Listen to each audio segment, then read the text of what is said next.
સાબરકાંઠા જિલ્લાના પ્રાંતિજ કોલેજ ખાતે અભિવ્યક્તિ વર્તુળ તલોદ અને હિંમતનગર સાહિત્ય સભાનું સંયુક્ત ઉપક્રમે પુસ્તક વિમોચન કાર્યક્રમ યોજાયો।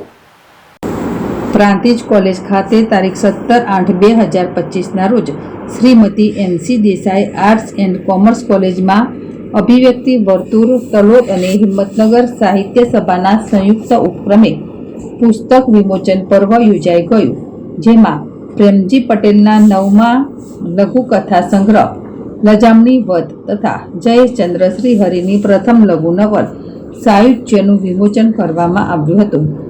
આ વિમોચનમાં ડૉક્ટર કેશુભાઈ દેસાઈ, ડૉક્ટર યશોધર હોરાવલ, પ્રતાપસિંહ ડાભી, હાકલ તથા પ્રાગજીભાઈ ભાંભી અતિથિ તરીકે હાજર રહ્યા હતા। ડૉક્ટર કેશુભાઈ દેસાઈ અને પ્રતાપસિંહ ડાભીએ જયેશચંદ્ર શ્રીહરિની લઘુ નવલ સાયુજ્ય વિશે વાત કરી હતી, તો ડૉક્ટર યશોધર હોરાવલે પ્રેમજી પટેલના લઘુ કથા સંગ્રહ લજામણી વધ વિશે માંડીને વાત કરી હતી। આ કાર્યક્રમમાં યુવા ઉદ્યોગપતિ નરેન્દ્રકુમારસિંહ દર્શકની વિશેષ ઉપસ્થિતિ રહી હતી। Shrimati MC Desai arts and commerce કોલેજના વરિષ્ઠ પ્રાધ્યાપક ડૉક્ટર કાંતિભાઈ પ્રજાપતિએ પ્રાર્થના રજૂ કરી કાર્યક્રમની શરૂઆત કરી હતી। જયેશચંદ્ર શ્રીહરિએ મહેમાનોનું શાબ્દિક સ્વાગત કર્યું હતું।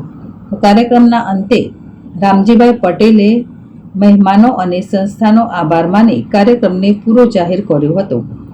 આ આખા કાર્યક્રમનું સંચાલન જાણીતા વાર્તાકાર કિશનસિંહ પરમારે કર્યું હતું।